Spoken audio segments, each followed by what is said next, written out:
ان اللہ و ملائکتہ یصلون علی النبی یا ایھا الذین آمنوا صلوا علیہ وسلموا تسلیما اللہم صل علی سیدنا و حبیبنا و طبیبنا و راحت قلوبنا و محبت قلوبنا و قوت قلوبنا و تمانیت قلوبنا محمد و اسم محمد صلی اللہ علیہ وبارک وسلم الصلاۃ والسلام علیک یا رسول اللہ وعلی آلک و اصحابک یا رحمت للعالمین۔ عزیزان محترم،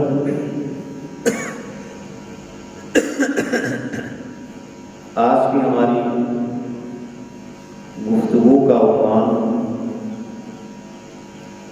سورہ آل عمران پارہ نمبر 4 اور پارہ نمبر 4 کا دوسرا رکوع، اس حوالے سے اس رکوع کے اندر رب ذوالجلال نے ایمان والوں کو چند ہدایات عطا فرمائی ہیں۔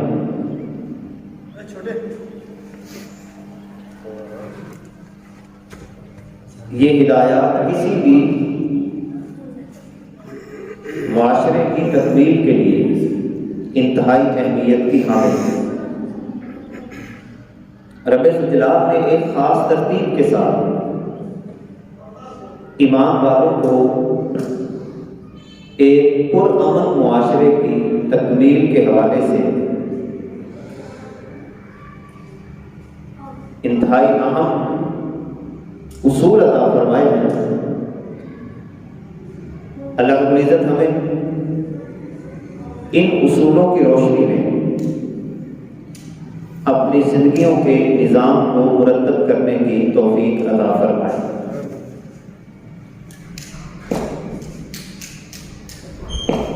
سب سے پہلی بات تو یہ ذہن میں رکھیں، سورہ البقرہ میں رب ذوالجلال نے مسلمانوں کو گزشتہ اقوام میں سے قوم یہود کی خرابیوں کو بیان کر کے تنبیہ کی ہے کہ ان خرابیوں سے اپنے آپ کو بچا لینا۔ سورہ البقرہ کے اندر زیادہ تر عنوان قوم یہود کے متعلق رہا، جبکہ سورہ آل عمران کے اندر رب ذوالجلال نے زیادہ تر عیسائیوں کے حوالہ سے ان کی خرابیوں کو بیان کرنے کے بعد یہ چیز واضح کی ہے کہ جس طرح عیسائی سیدنا عیسیٰ علیہ السلام کو ماننے والے ہیں، ان کے اندر چند خرابیاں پیدا ہوئیں اور ان خرابیوں کی بنیاد پر وہ قوم بحیثیت قوم کمزور پڑ گئی۔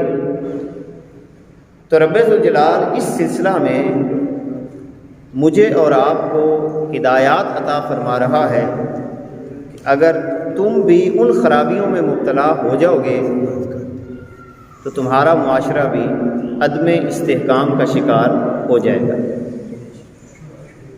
سب سے پہلی بات اللہ رب العزت فرماتا ہے یا ایھا الذین آمنوا اتقوا اللہ حق تقاتہ، اے ایمان والو اللہ سے ڈرو جیسا کہ اس سے ڈرنے کا حق ہے۔ اب سب سے پہلی ہدایت رب ذوالجلال ہمیں یہ عطا فرما رہا ہے، ایمان والو اللہ سے ڈرو جیسا کہ اس سے ڈرنے کا حق ہے۔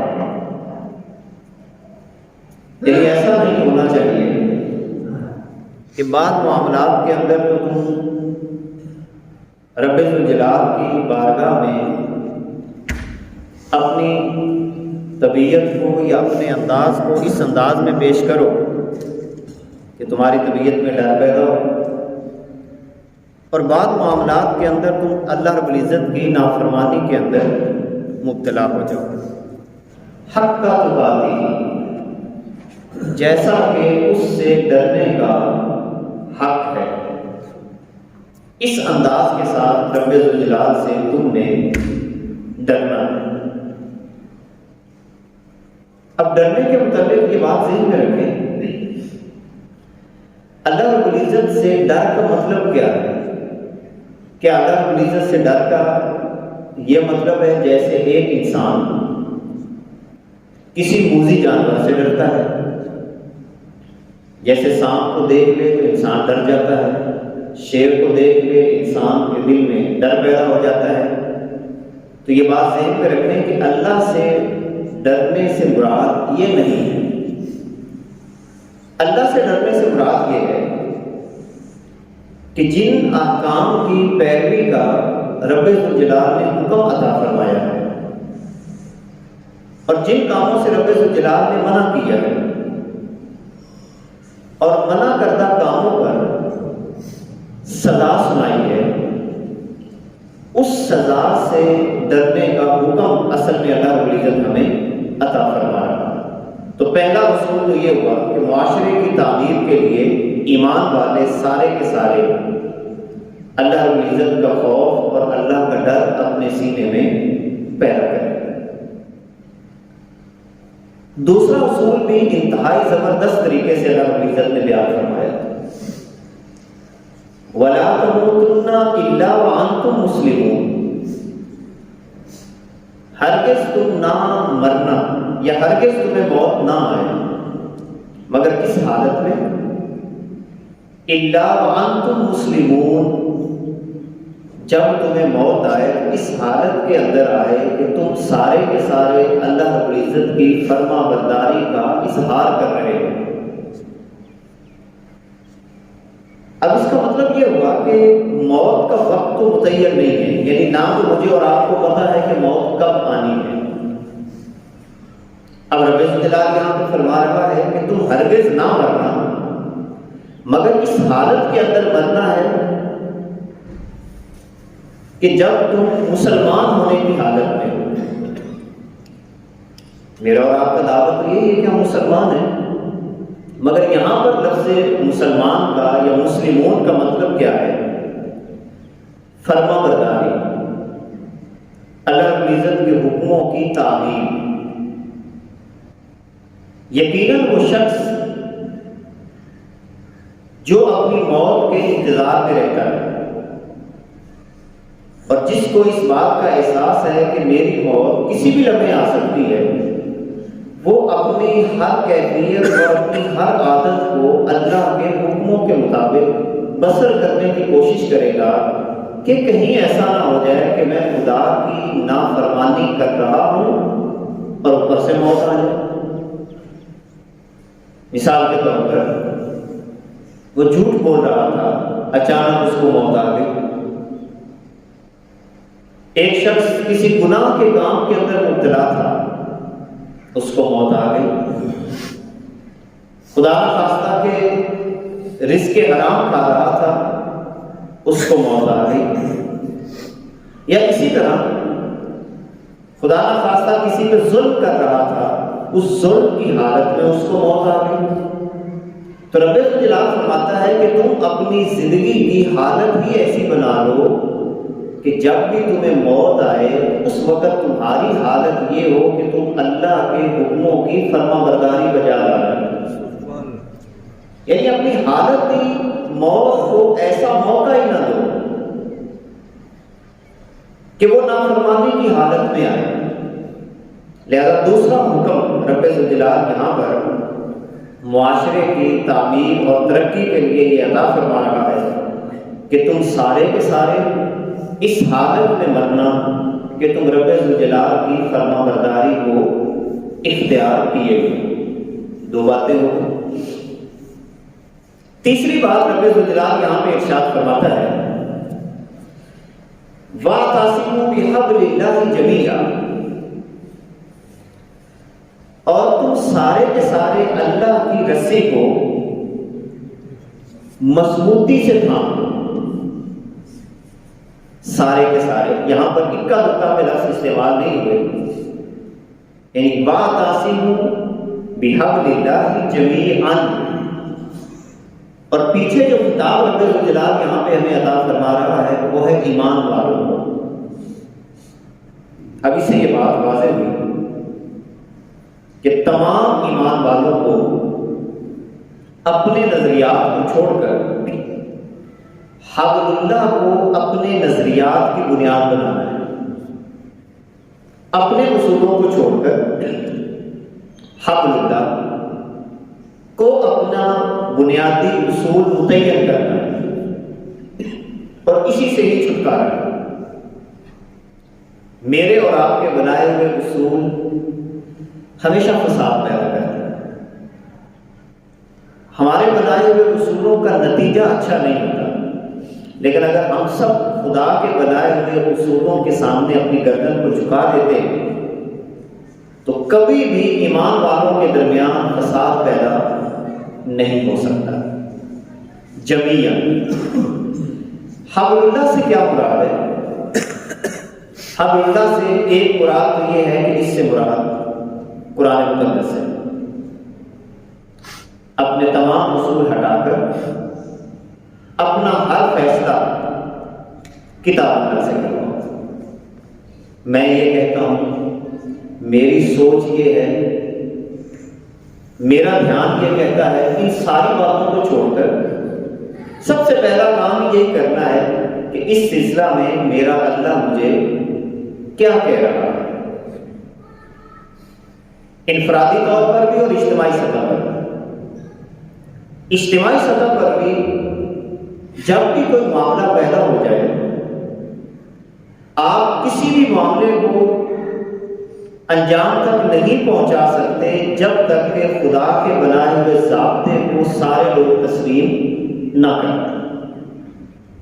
تو ایک تو حبل اللہ سے مراد قرآن مقدس ہے، حبل اللہ سے مراد رسول اللہ صلی اللہ علیہ وآلہ وسلم کی ذات والا شان بھی، آپ کی شخصیت کو مضبوطی سے پکڑ لیا جائے، آپ کی سیرت کو اپنا لیا جائے، آپ کے کیے گئے فیصلوں کی روشنی میں نظام کو مرتب کیا جائے، آپ کے بتائے ہوئے اصولوں کے مطابق آگے بڑھا جائے۔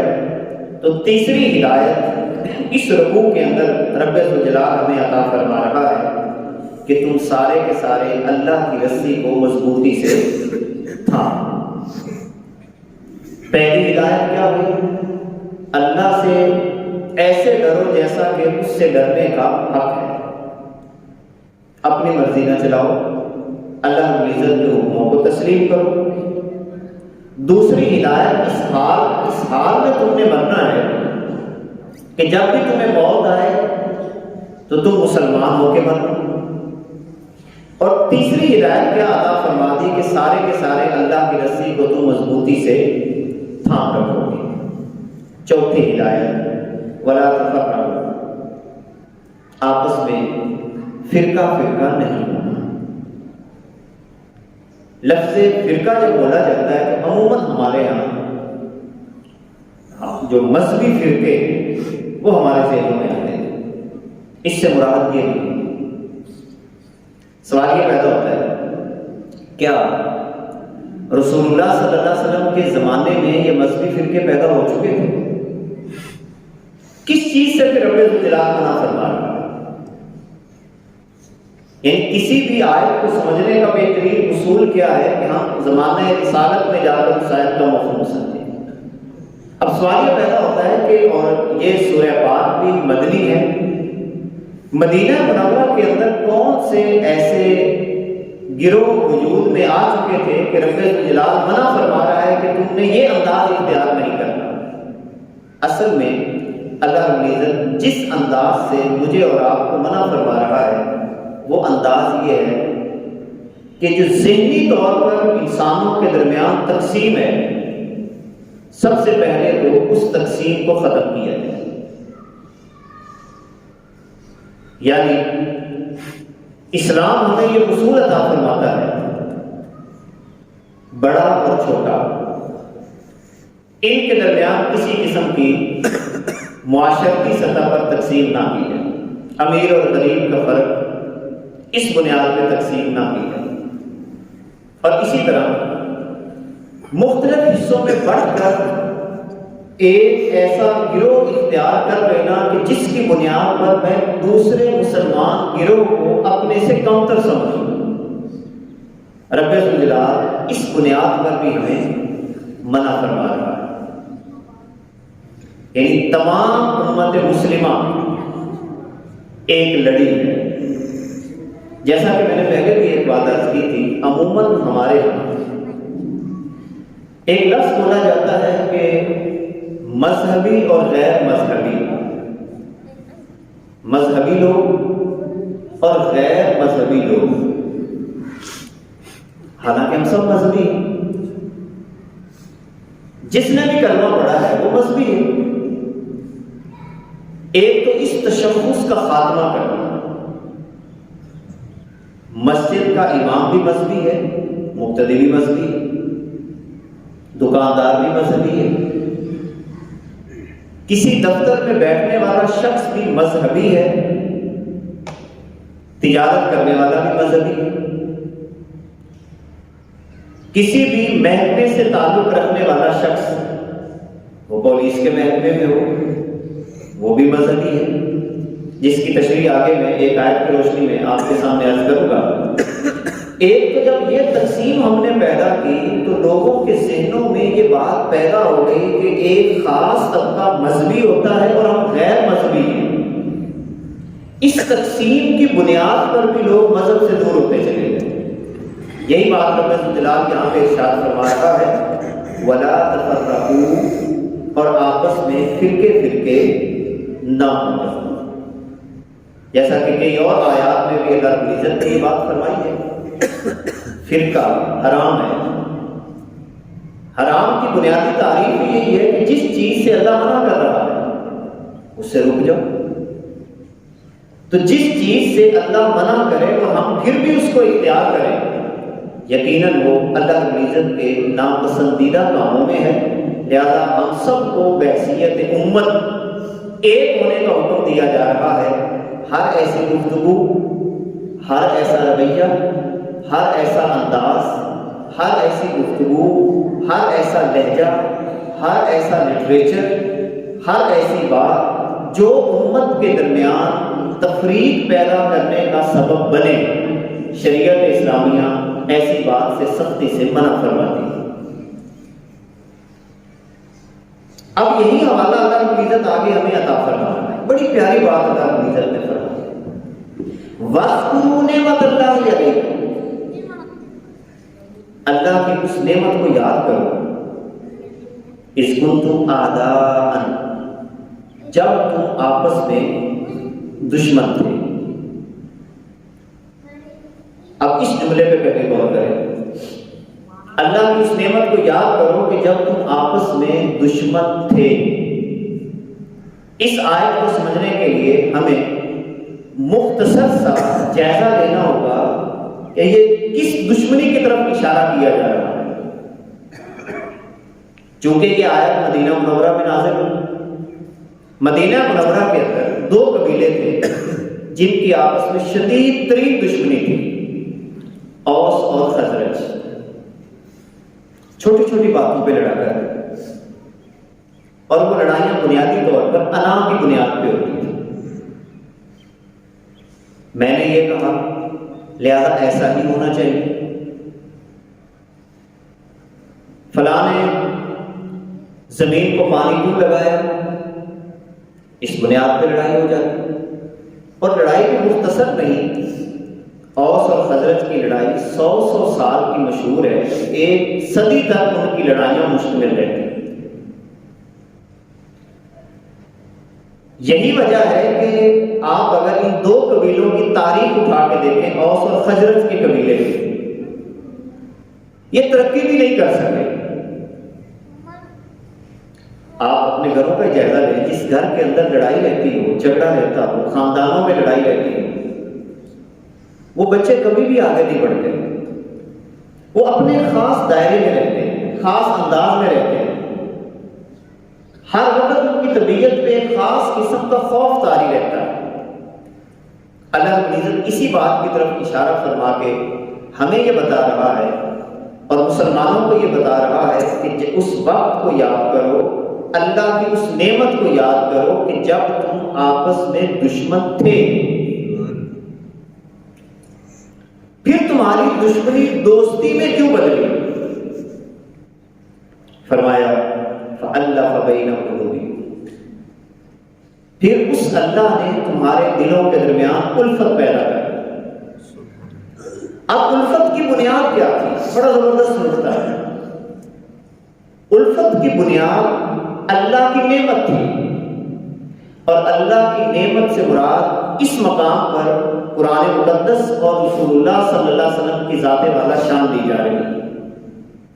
اس کا سادہ سا مطلب ہوا کہ اپنے تمام بنائے ہوئے اصولوں کو ہٹا کر رب ذوالجلال کے اصولوں کی بنیاد پہ اکٹھا ہوا جا سکتا ہے۔ آپ نے دیکھا ہوگا کہ ہمارے یہاں لڑائیاں طول اسی وقت پکڑتی ہیں جب ہر بندہ یہ کہنے کی کوشش میں لگا ہوا ہوتا ہے کہ میں یہ کہتا ہوں چونکہ ایسا ہو۔ خاندانی سطح پر بھی لڑائیاں اسی انداز کے ساتھ آگے بڑھتی ہیں، معاشرتی سطح پر بھی لڑائیاں اسی انداز کے ساتھ آگے بڑھتی ہیں۔ یعنی مسئلہ تو ہے ہی کوئی نہیں۔ مثال کے طور پر کسی کا خاندانی مسئلہ ہو سکتا ہے، قرآن اٹھائیں، رسول پاک صلی اللہ علیہ وسلم کی ہدایات کی روشنی میں اپنے گھر کے نظام کو مرتب کر لیں، مجال ہی نہیں ہے کہ آپ کے گھر کے اندر لڑائی پیدا۔ مجھے اپنے دوست کی بڑی پیاری بات لگی، شاید پہلے بھی میں نے عرض کی تھی، کہتے میں نے اپنی بیوی کو پہلے دن ہی یہ کہا کہ نہ میں تمہیں یہ کہوں گا کہ میری ماں یہ کہتی ہے، نہ تمہیں میں یہ کہوں گا کہ میری بہن یہ کہتی ہے، نہ میں تمہیں یہ کہوں گا کہ میری خالہ، میری پھپھو، میری دادی یہ کہتی ہے، اور نہ تم نے مجھے یہ کہنا ہے۔ ایک ہی نکاتی ایجنڈا ہوگا، جب بھی مجھے کوئی بات کرنی ہے، مجھ میں کوئی خرابی دیکھنی ہے، تو ایک ہی جملہ ہوگا کہ اللہ اور اس کا رسول کیا کہتا ہے۔ اس ایک ایجنڈے پہ ہی ہمارا خاندان چل سکتا ہے۔ اپنے ذاتی بنائے ہوئے اصولوں کی بنیاد پر ہم اپنے خاندانی نظام کو کبھی بھی نہیں چلا سکتے۔ دیور بعض دفعہ اپنا حق سمجھتا ہے کہ اس کی بھابھی اس کی خدمت کرے، اور ایک جملہ بھی کسا جاتا ہے کہ کیا میں تیرا دیور نہیں؟ یا اسی طرح آپ دیکھیں ہمارے گھروں میں یہ جو چھوٹی چھوٹی لڑائیاں ہوتی ہیں، کس بنیاد پہ ہوتی ہیں؟ اپنے بنائے ہوئے اصولوں کی بنیاد پر۔ اب کسی بھی عورت میں یہ لازم نہیں ہے کہ وہ اپنے دیور کو کھانا بنا کے دے، یا اس کے بھی کپڑے دھوئے، یا اس انداز کے ساتھ وہ آگے لے کے چلے جس بنیاد پر ہم کو لڑائی یا جھگڑا کر سکیں۔ اب یہ سارے فسادات کیوں پیدا ہوئے؟ کہ ہم نے اللہ کی دی ہوئی بہت بڑی نعمت قرآن اور رسول پاک صلی اللہ علیہ وسلم کی سنت کو چھوڑا، جس بنیاد پر ہمارے خاندانی سطح میں لڑائیاں، معاشرتی سطح پر دیکھیں زمینوں کے مسئلے پیدا ہوتے ہیں، یہ میری زمین ہے، یہ میری ہے، یہ تیری ہے، یہ اس پہ میں نے کیا تھا، وہ کیا تھا، سادہ سا بات ہوگا۔ اگر تو کوئی وراثتی مسئلہ ہے تو 5واں پارہ اٹھائیں، رب ذوالجلال نے ایک ایک حصہ بیان کر دیا کہ کس کو کتنا ملنا ہے۔ چپ کر کے اپنا مسئلہ اللہ کی کتاب کے سامنے رکھو، بائی فگر آپ کو ساری چیزیں 1 2 3 کر کے بیان کر دی جائیں گی کہ اس کو اتنا جانا ہے، اس کو اتنا جانا ہے۔ اللہ کے حکم کو تسلیم کر کے اس کو سینے کے ساتھ لگا لو، کبھی لڑائی پیدا نہیں ہو سکتی۔ ظلمن زمین پہ قبضہ کرنا حرام ہے، اب اس کو اپنا حق سمجھ کے وصول کرنا، یہی فساد کی جڑ ہے، یہی فتنے کی جڑ ہے۔ تو رب الجلال یہاں پہ فرما رہا ہے وَاذْكُرُوا نِعْمَةَ اللَّهِ عَلَيْكُمْ إِذْ كُنْتُمْ أَعْدَاءً فَأَلَّفَ بَيْنَ قُلُوبِكُمْ فَأَصْبَحْتُمْ بِنِعْمَتِهِ إِخْوَانًا، اور تم ہو گئے اس کی نعمت کے ساتھ بھائی بھائی۔ اب اس کی نعمت سے مراد قرآن مقدس، وَكُنْتُمْ عَلَى شَفَا حُفْرَةٍ مِّنَ النَّارِ، اور تم جہنم کے گڑھے پر تھے، فَأَنْقَذَكُم مِّنْهَا، اللہ نے تمہیں اس جہنم سے بچا لیا۔ اور ساتھ ہی اللہ نے ایک بڑی پیاری بات کی، كَذَلِكَ يُبَيِّنُ اللَّهُ لَكُمْ آيَاتِهِ، اسی طرح اللہ تمہارے لیے کھول کر آیات کو بیان کرتا ہے، لَعَلَّكُمْ تَهْتَدُونَ، تاکہ تم ہدایت پا جاؤ۔ یہاں تک اس رکوع کا یہ ابتدائی حصہ، اس حصے کے اندر رب ذوالجلال نے معاشرے کی تعمیر کے جو اولاً ابتدائی اصول ہیں وہ ہمارے سامنے واضح کر۔ اگلی آیت مبارکہ کے اندر ایک اور اصول اللہ ہمیں عطا فرما رہا ہے۔ آپ حیران ہوں گے، جو اصول ابھی آپ کے سامنے آ رہا ہے، اسی اصول کو نہ سمجھنے کی وجہ سے اور اسی اصول پر صحیح معنوں میں عمل نہ کرنے کی وجہ سے بھی اس وقت ہمارے مسلمانوں کے درمیان فتنے اور فسادات پیدا ہو رہے ہیں۔ سب سے پہلی بات رب الجلال فرماتا ہے وَلْتَكُن مِّنكُمْ أُمَّةٌ يَدْعُونَ إِلَى الْخَيْرِ وَيَأْمُرُونَ بِالْمَعْرُوفِ وَيَنْهَوْنَ عَنِ الْمُنكَرِ وَأُولَٰئِكَ هُمُ الْمُفْلِحُونَ۔ دو طبقے یہاں پہ اللہ کی عزت نے بیان کیے۔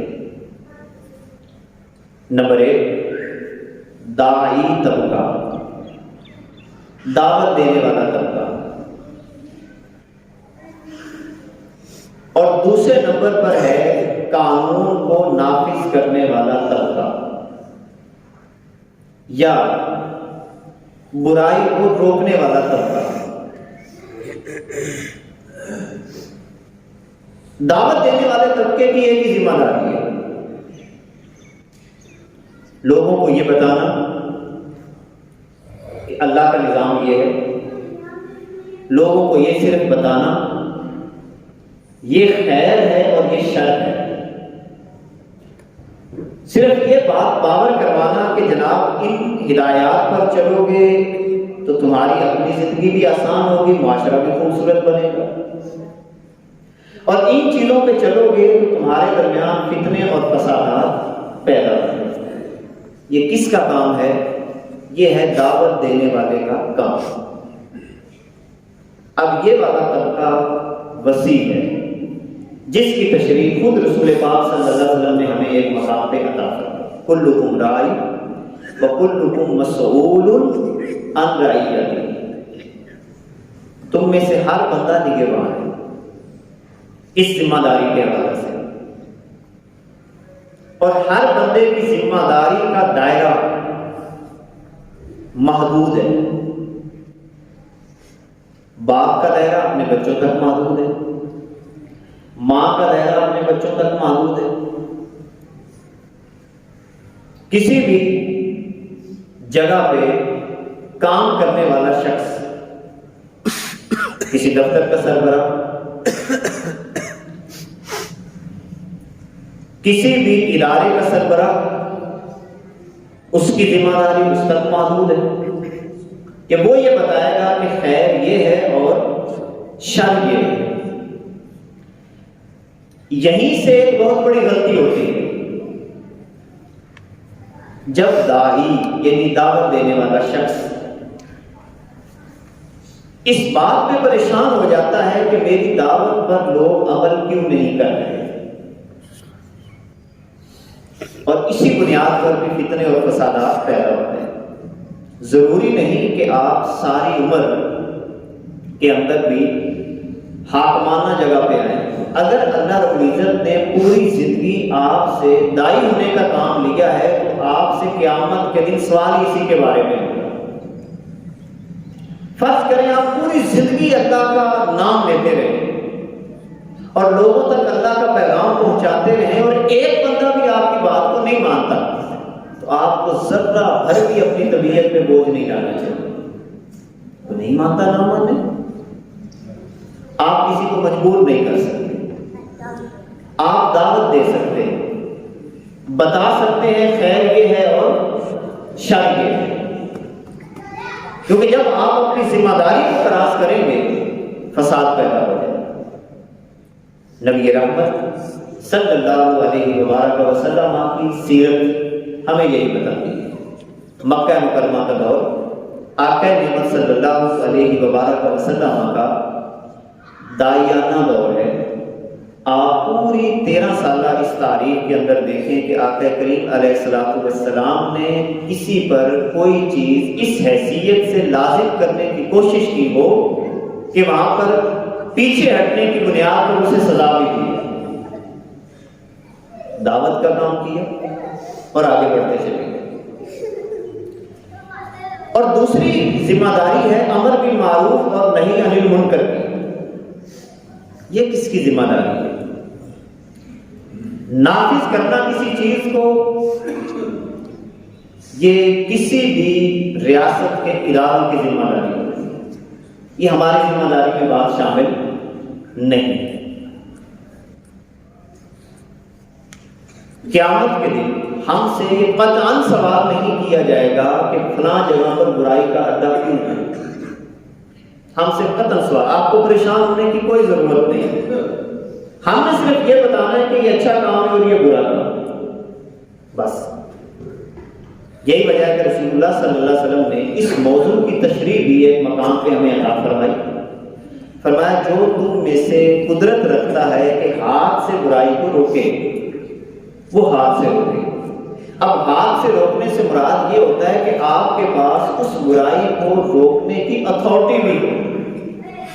اگر میرے پاس اتھارٹی نہیں ہے کسی بھی برائی کو روکنے کی تو میں اس کو روکوں گا. میں دعوت کے ذریعے تو روک سکتا ہوں مگر قانون ہاتھ میں لے کر میں اس برائی کو نہیں روک سکتا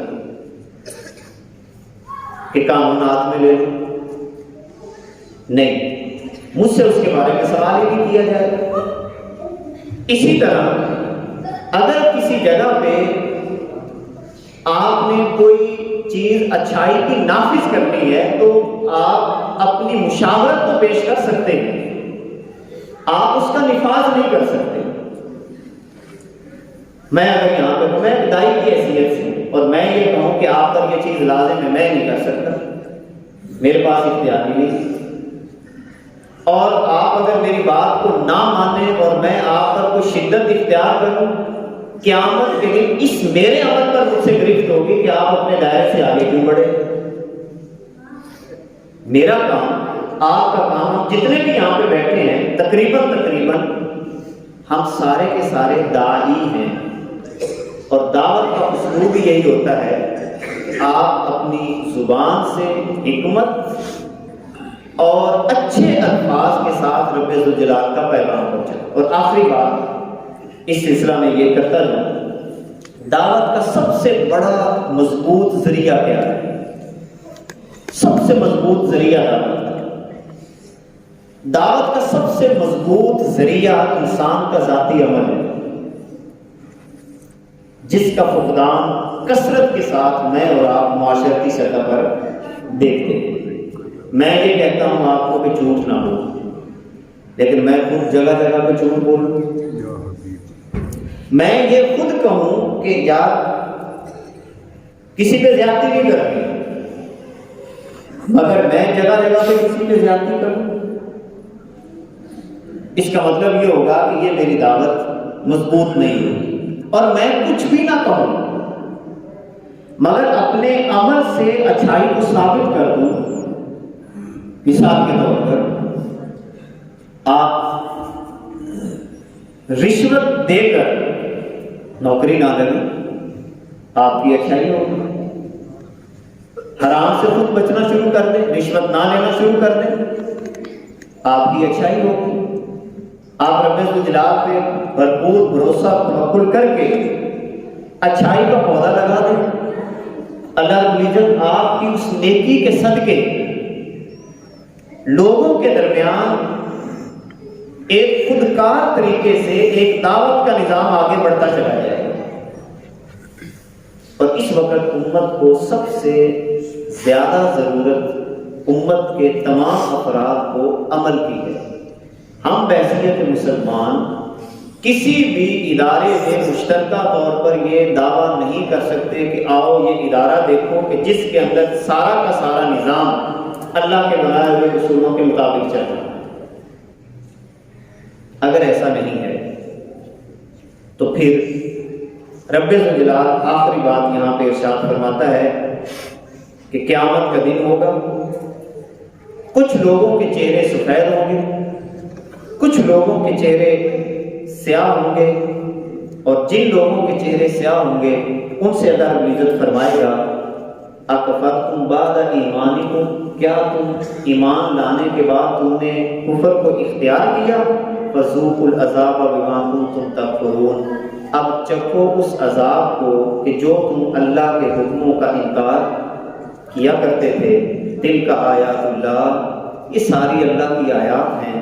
نتلوها علیک بالحق، اے محبوب ہم آپ پر پورے حق کے ساتھ ان کو بیان کرتے ہیں. وما اللہ یرید ظلما للعالمین، اللہ تمام جہانوں پر کسی قسم کے ظلم کا ارادہ نہیں رکھتا. وللہ ما فی السماوات وما فی الارض، اللہ ہی کی ملکیت میں ہے جو کچھ آسمانوں میں ہے، جو کچھ زمینوں میں ہے. وإلی اللہ ترجع الامور، اور اللہ ہی کی طرف سارے کے سارے معاملات لوٹائے ہیں.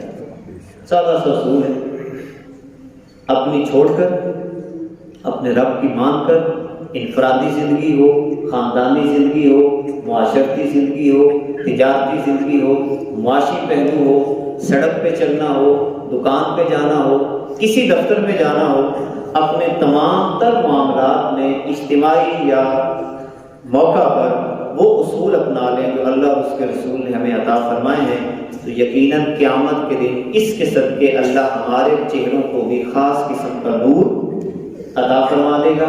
دعا ہے کہ اللہ ہماری حاضری کو قبول فرمائے. صلوات اللہ تعالی علی حبیبہ اعلی محمد و آلہ و اصحابہ اجمعین.